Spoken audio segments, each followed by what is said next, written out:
আসল সুখ শান্তি যদি পেতে চান আপনি দুনিয়াতে, একজন অভাবী মানুষ, একজন অভাবী ছোট বাচ্চা, আপনি মনে করেন টঙের দোকানে বসে একটু চা খাচ্ছেন, একটা বন দিয়ে আপনার পকেটে মাত্র 50 থেকে 60টা টাকা আছে, ওই 10-20 টাকার আপনি একটু পেটটা ভরে নিচ্ছেন। এমন সময় যদি দূর থেকে দেখেন একটা গেঞ্জি ছাড়া একটা প্যান্ট পরা যদি ছোট বাচ্চা দূর থেকে কলার দিকে তাকায় আছে, বনের দিকে তাকায় আছে, তার চেহারা দেখেই বোঝা যাচ্ছে তার ক্ষুধা পেটের মধ্যে আছে, ক্ষুধার যন্ত্রণায় কষ্ট পাচ্ছে, কিন্তু টাকা পকেটে নাই, অভিভাবক নাই। আপনি তাকে দেখে বলেন যদি ভাই তোর কি খিদা লাগছে, সে অবশ্যই বলবে মুখটা লেলে ভাই খিদা লাগছে, কিন্তু পকেটে টাকা নেই। আপনি তাকে শুধু 20টা টাকা দিয়ে 10টা টাকা দিয়ে একটু খাবার দেন, একটা বন দেন, একটা রুটি দেন।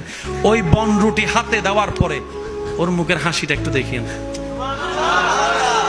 আর একটু জোরে বলি। ও 10-20 টাকার একটা বন রুটি কিনে ওই ক্ষুধার্ত ছেলেটার একটু হাতে দেন, মেয়েটার হাতে দেন। হাতে দেওয়ার পরে ওর হাসিটা একটু দেখিয়েন। আপনি আমার সাথে একমত হবেন, হাজার লক্ষ কোটি টাকা দিলেও আপনি এই হাসি কিনে পাবেন না, এই হাসি আপনি কিনে পাবেন না।